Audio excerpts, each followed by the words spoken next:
selamat pagi adik-adik sekolah minggu semua. Hari ini kita kembali akan beribadah kepada Tuhan. Losa Herti yakin dan percaya kamu sudah siap, kamu sudah benar-benar menyiapkan hatimu, pakaianmu untuk menyembah Tuhan, bukan? Nah, hari ini kita mau bersama-sama beribadah dengan hati yang sungguh-sungguh terfokus kepada Tuhan. Yuk mari kita berdoa ya.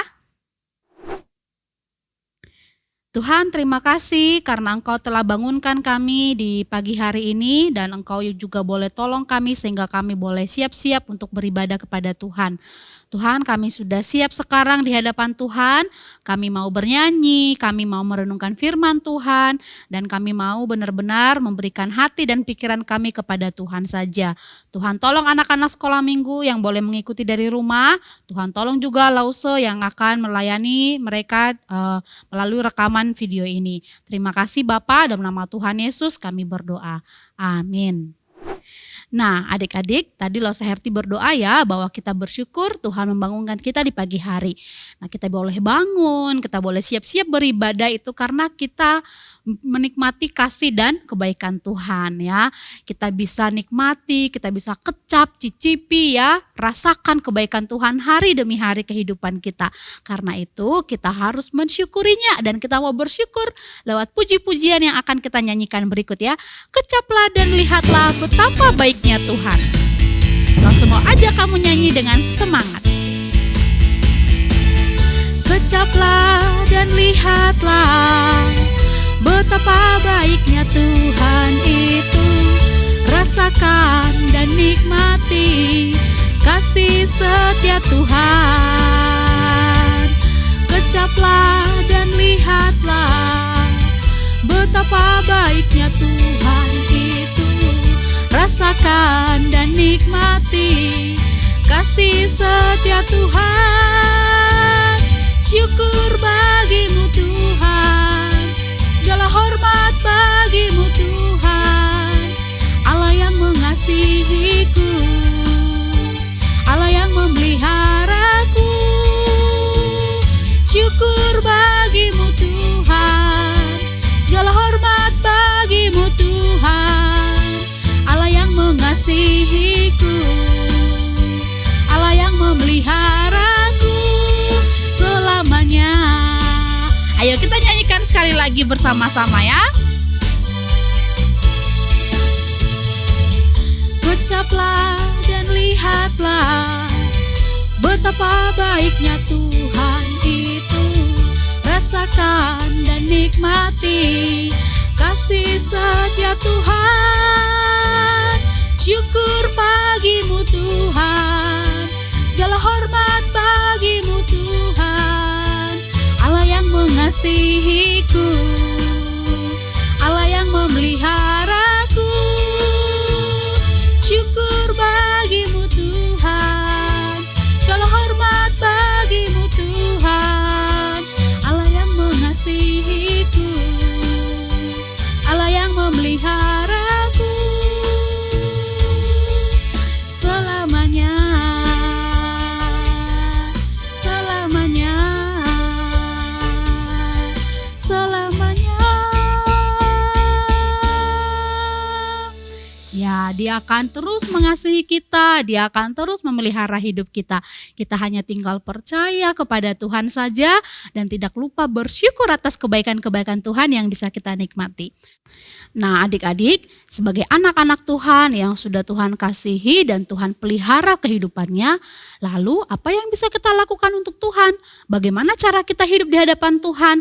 Nah, Losa Herti mau mengingatkan kepada kita semua bahwa karena kita sudah dikasihi Tuhan, dipelihara kehidupannya oleh Tuhan, maka kita harus berjanji di hadapan Tuhan bahwa hidup kita harus memperkenankan hati Tuhan, harus menyenangkan hati Tuhan. Hidup kita nggak boleh berjalan sia-sia ya, berjalan percuma saja ya, melakukan kegiatan-kegiatan yang tidak ada artinya atau kegiatan yang bahkan mendukakan hati Tuhan. Nah, adik-adik kita mau bilang sama Tuhan ya, Tuhan, aku tidak mau hidup percuma, aku mau menyenangkan hatimu. Kita mau naikkan pujian ini, mempersiapkan diri kita mendengarkan firman Tuhan ya.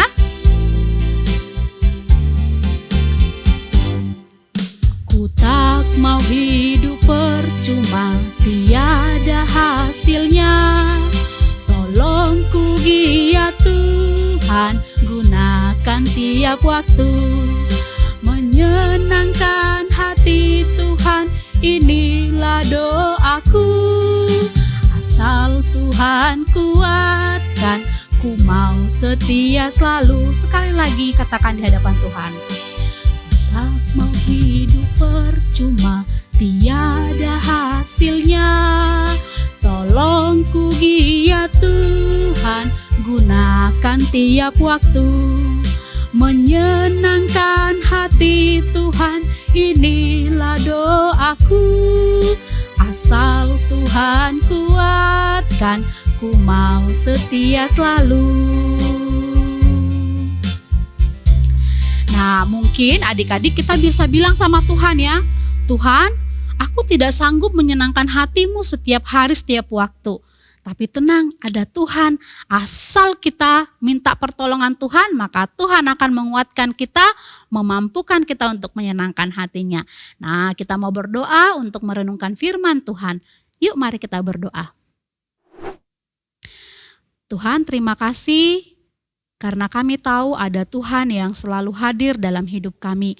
Meskipun hidup kami Tuhan seringkali tidak menyenangkan hati Tuhan, seringkali kami jatuh ke dalam dosa, seringkali kami membuat Tuhan bersedih atas perilaku kami. Tapi ketika kami datang kepada Tuhan memohon ampun dan memohon pertolongan Tuhan, maka Tuhan akan mengampuni kami dan kami Tuhan akan berjanji kembali di hadapan Tuhan. Kami mau sungguh-sungguh menyenangkan hati-Mu. Tuhan tolong kami, Tuhan mampukan kami. Dan sekarang kami mau merenungkan firman Tuhan.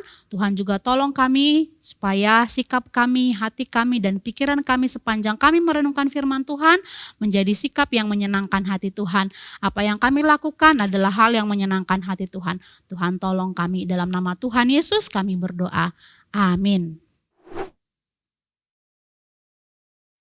Adik-adik, Lause Herti mau bertanya kepada kamu. Pernah gak sih kamu melakukan sesuatu dengan waktu yang cukup lama, dengan usaha yang cukup lama, ya, lalu kemudian yang kamu lakukan ini tidak sesuai dengan apa yang kamu harapkan? Pernah gak begitu? Lause Herti pernah loh ya. Lause Herti ini kan gak pintar masak ya, sama sekali gak bisa masak. Orang bilang masak nasi goreng itu adalah suatu hal yang paling gampang. Aduh, Lause Herti seumur hidup gak pernah masak nasi goreng yang enak ya. Selalu kalau masak nasi goreng dicicipin, aduh bisa bikin keracunan kali ya. Nah, suatu hari Lause Herti belajar masak ya. Lause Herti lihat di YouTube, lalu kemudian tanya-tanya orang. Ya, Lause belanja ke pasar, beli ini itu, lalu kemudian habiskan waktu berjam-jam di dapur. Karena harus rebus dagingnya, potong bumbunya, semuanya disiapin. Lause Herti ingat ya waktu itu sekitar 3 jam Lause di dapurnya Lause ya. Lalu ketika masakan ini terlihat, wah udah mateng nih ya. Baru kalian, wah rasanya kelihatannya enak sih ya.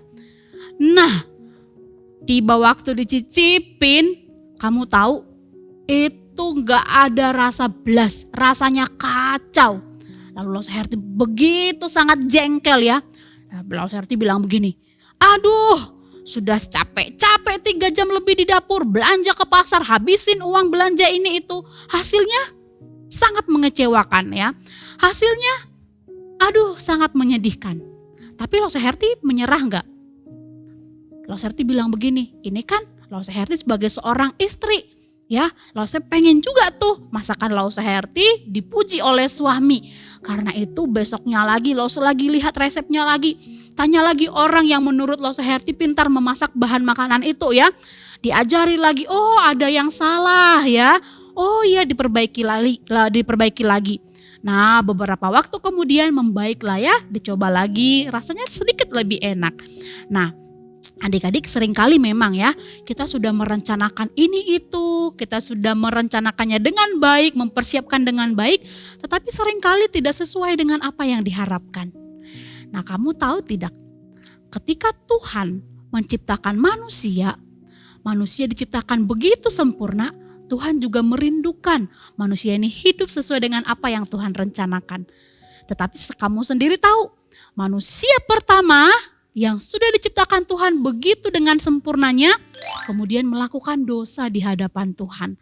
Lalu, apakah Tuhan menyerah dengan manusia? Apakah Tuhan membinasakan langsung manusia? Tidak. Kalau kamu baca adik-adik di Alkitabmu ya, di Kejadian, ya ketika manusia berdosa, Tuhan tidak serta-merta langsung membinasakan hidup mereka. Tetapi kamu bisa lihat ya, janji keselamatan yang pertama Tuhan beritakan kepada manusia itu ya. Tuhan mengatakan bahwa nanti akan ada seorang juru selamat yang akan menjadi korban penebusan dosa. Enggak langsung eksplisit seperti itu sih, tapi kamu ingat kata-kata Tuhan Yesus, kata-kata Tuhan begini, aku akan mengadakan permusuhan antara engkau ya dan perempuan ini, antara keturunanmu dan keturunannya. Waktu itu Tuhan sedang menyatakan hukuman kepada si ular, dan sekalian Tuhan menyatakan janjinya, memberikan janji keselamatan kepada umat manusia. Nah, Tuhan tidak menyerah dengan manusia yang sudah menyakiti hati Tuhan dengan berdosa, dengan tidak taat di hadapan Tuhan. Lalu pertanyaannya adalah begini, bagaimana caranya Tuhan menyelamatkan manusia kembali? Bagaimana caranya Tuhan memulihkan kembali relasi manusia yang sudah rusak oleh dosa itu? Nah, kalau kamu baca seluruh Alkitab, ayo siapa yang sudah pernah baca Alkitab sampai habis? Nah, kamu boleh coba ya, mumpung kamu masih sekolah minggu, masih punya banyak waktu untuk baca Alkitab. Kalau kamu baca, kamu akan melihat ketika Tuhan sudah berjanji, Dia pasti akan menepati janjinya. Meskipun berkali-kali manusia itu gagal di hadapan Tuhan, Tuhan tidak pernah menyerah kepada manusia. Ya, lalu kemudian Tuhan ngapain? Tuhan panggil Abraham, adik-adik. Tuhan panggil Abraham dari tanahnya, tanah Ur ya, tanah Ur Kasdim. Lalu kemudian Tuhan menyuruhnya ke sebuah tempat yang dia tidak ketahui, yang Abraham tidak ketahui. Ya, tetapi Abraham taat. Lalu sepanjang perjalanan Tuhan menyertai Abraham, Tuhan menjanjikan dia untuk punya anak ya, punya keturunan yang banyak. Siapa yang tahu siapa anaknya Abraham? Siapa? Esau? Bukan ya, namanya adalah Ishak. Nah, lalu kemudian Ishak ini pun dijanjikan oleh Tuhan ya. Bagaimana caranya keturunan Abraham bisa bertambah banyak, katanya seperti bintang di langit, pasir di laut begitu ya. Nah, itu gimana caranya? Anaknya cuma satu, Ishak. Ya memang ada anak lain ya dari hambanya istrinya ya. Tetapi yang menjadi anak perjanjian adalah Ishak. Nah, Ishak punya anak, kalian tahu ya, anak kembar, Esau dan Yakub. Yakub ini siapa nih? Ayo, apa hubungannya dengan janjinya Tuhan? Ya betul ya, Ishak punya anak namanya Esau dan Yakub. Dan Yakub ini adalah Israel ya. Nanti kamu boleh baca dalam Alkitabmu bahwa Tuhan mengganti nama Yakub ya menjadi Israel ya. Lalu kemudian si Israel ini punya 12 anak ya. Ayo siapa yang hafal 12 suku Israel ya? Anak kelas besar mestinya hafal ya. Nah, dia punya 12 anak yang suatu hari, suatu waktu mereka ke Mesir ya. Waktu Yusuf menjadi orang kedua memerintah di Mesir. Lalu Tuhan memakai cara ini meskipun ya Yusuf ke sana, kamu pasti tahu ceritanya ya bagaimana Yusuf sampai di Mesir. Ya, tetapi meskipun lewat kisah yang sedikit menyedihkan, tetapi itu cara Tuhan ya, Tuhan tetap memakai cerita itu untuk menggenapkan rencana keselamatan yang tadi tuh, yang Tuhan sudah janjikan kepada manusia pertama. Lalu Tuhan menggiring bangsa Israel ya di Mesir, mereka diam di sana bertahun-tahun, sampai suatu waktu pemimpin di Mesir yang sudah tidak kenal Yusuf melakukan hal yang kejam kepada bangsa Israel. Mereka diperlakukan seperti apa? Budak. Disuruh melakukan pekerjaan berat. Sampai kemudian barulah Israel ingat kepada siapa? Ingat kepada Tuhan ya. Mereka berseru kepada Tuhan. Lalu Tuhan memerintahkan siapa? Ayo. Tuhan memerintahkan siapa nih yang menyelamatkan bangsa Israel? Ya, Musa ya. Tuhan menyelamatkan mereka keluar dari tanah Mesir, lalu kemudian memberikan mereka tanah perjanjian. Apakah cerita keselamatan Tuhan sampai di sana saja? Tidak, ya.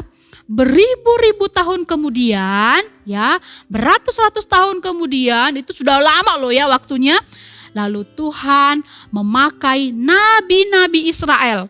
Ya, Tuhan memakai Yesaya, Tuhan memakai Nabi Mika untuk menubuatkan atau menjanjikan seorang penolong, ya, seorang juru selamat yang tadi tuh sudah dikasih tahu oleh Tuhan kepada manusia pertama. Nah, herannya Tuhan berjanji ribuan tahun sebelumnya, lalu digenapinya setelah lama sekali. Ya, melalui nabi-nabi mereka mengatakan akan ada seorang penyelamat bagi Israel. Dia adalah seorang anak laki-laki. Ya, siapa dia? Nah, kamu tahu ya, dia adalah Yesus. Kamu lihat ya bagaimana cara Tuhan ya menyelamatkan umatnya. Sepanjang perjalanan menuju tanah Kanaan, Israel itu taat gak kepada Tuhan? Ya, kamu pasti tahu berulang kali mereka jahat kepada Tuhan, berpaling dari Tuhan, menyembah berhala, bergerutu ya, menggerutu, bersungut-sungut kepada Tuhan, marah-marah kepada Musa ya. Tidak tahu bersyukur kepada Tuhan, tapi Tuhan tetap mengasihi mereka. Tuhan tetap memenuhi janjinya. Ya, Tuhan gak pernah mengingkari janji keselamatannya yang sudah Tuhan janjikan beribu tahun sebelumnya. Nah, kamu tahu ya, ketika Tuhan Yesus lahir di Bethlehem ya, Tuhan punya sebuah tugas mulia. Ya, tentu menyelamatkan umat Israel dan juga menyelamatkan kita semua ya, umat manusia yang percaya kepada Tuhan. Nah, adik-adik, kamu boleh lihat ya, kenapa sih Tuhan melakukan semua ini? Ini adalah rancangan Tuhan untuk membangun kerajaannya. Nah ya, dari awal Tuhan menciptakan manusia ya untuk menjadi anggota kerajaan Tuhan, tapi manusia gagal berdosa di hadapan Tuhan. Tuhan gak pernah gagal ya, Tuhan gak pernah meninggalkan manusia. Tuhan bangun kembali relasinya dengan manusia. Tuhan kembali membangun rancangan kerajaannya kepada manusia ya. Lalu kemudian setelah itu, lalu apa hubungannya dengan kita, Lause? Kita adalah bagian dari rancangan pembangunan kerajaan Allah, adik-adik. Ya, bagaimana kok bisa kita jadi bagian di dalamnya? Iya, karena kita adalah anak-anak Tuhan. Ya, anak-anak yang sudah Tuhan percaya, sudah Tuhan selamatkan karena kita percaya kepada Tuhan Yesus. Nah, kita juga punya andil, kita juga punya bagian untuk menjadi ya menjadi bagian dalam rancangan pembangunan kerajaan Allah ya. Gimana caranya, Lause? Nah, kamu ingat ketika Tuhan Yesus mau naik ke surga, Tuhan bilang apa? Pergilah, beritakanlah ya firman, beritakanlah Injil dimanapun kamu berada ya, jadikan semua bangsa muridku. Yesus mengatakan itu kepada siapa? Betul, kepada 12 rasul. Tetapi lebih lagi rasul-rasul itu juga ya memberitakannya kepada semua orang dan termasuk kita ya sampai sekarang. Nah, dan kita sebagai anak-anak Tuhan yang percaya kepada Tuhan Yesus, kita juga harus melakukan bagian kita, yaitu pergi memberitakan Injil supaya banyak orang yang mendengar tentang Tuhan Yesus dan menjadi bagian dalam kerajaan Allah. Nah, adik-adik, sebagai cara apa sih yang bisa kita lakukan untuk menjadi anggota kerajaan Allah ini? Apa yang bisa kita lakukan?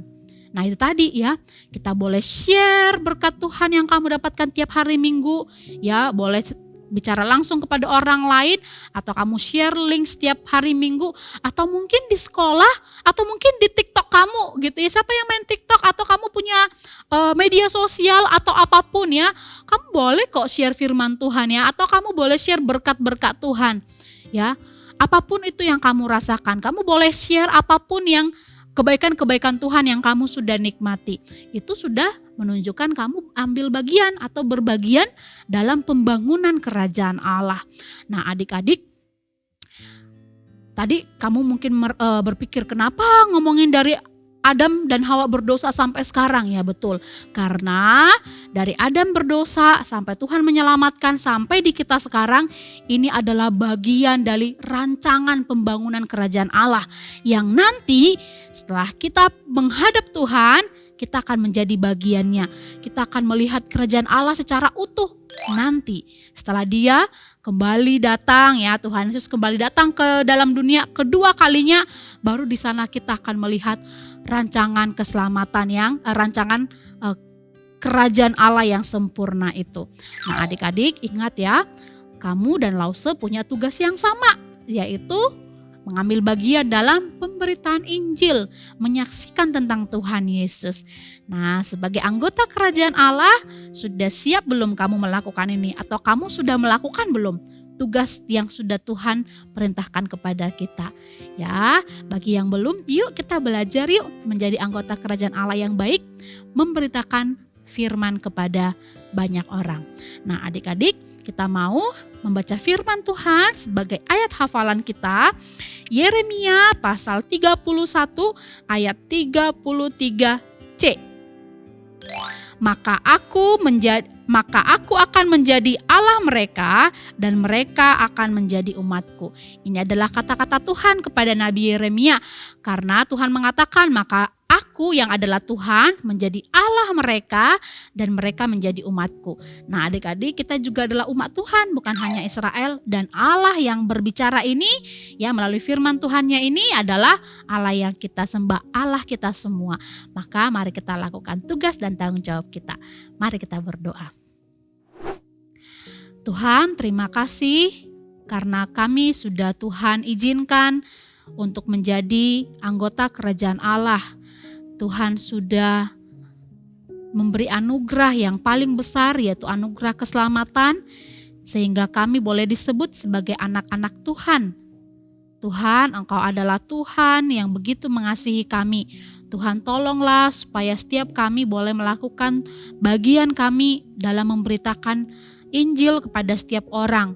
Kami mengambil bagian untuk memberitakan firman Tuhan kepada orang-orang di sekitar kami. Tuhan, mungkin anak-anak sekolah minggu masih kecil, masih terbatas, tapi kami punya Tuhan yang tidak terbatas, yang pasti akan memampukan setiap orang yang punya hati untuk melakukan tugasnya sebagai anak-anak Tuhan, sebagai anggota kerajaan Tuhan. Tuhan, tolong mereka, Tuhan boleh bimbing mereka di masa-masa muda mereka untuk menjadi anak-anak Tuhan yang bertumbuh semakin serupa dengan Engkau. Terima kasih Tuhan, ampuni kami jika sepanjang pemberitaan firman Tuhan ada hal yang tidak berkenan di hadapan Tuhan. Terima kasih Bapa, dalam nama Tuhan Yesus kami berdoa. Amin.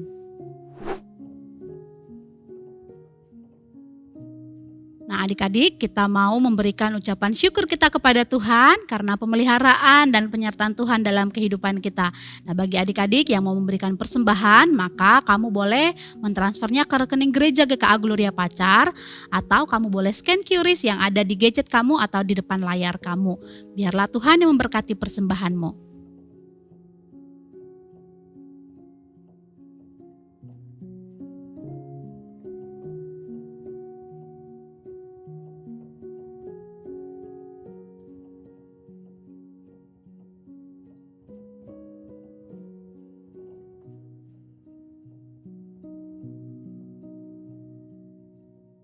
Adik-adik, ibadah kita sudah selesai. Ya, hari ini Lause Herti kembali mau mengingatkan kepada kamu. Setiap kamu punya tugas nih, tugas sederhana yang bisa menjadi berkat bagi orang lain, yaitu apa? Share link yang sudah kamu dapatkan kepada teman-teman atau saudara kamu yang belum beribadah kepada Tuhan ya, supaya mereka juga mendapatkan berkat seperti kamu. Maka Tuhan akan memakaimu menjadi perpanjangan tangan Tuhan, menjadi saluran berkat bagi orang lain. Baiklah, kita akan mengakhiri ibadah kita. Sampai ketemu minggu depan. Tuhan Yesus memberkati.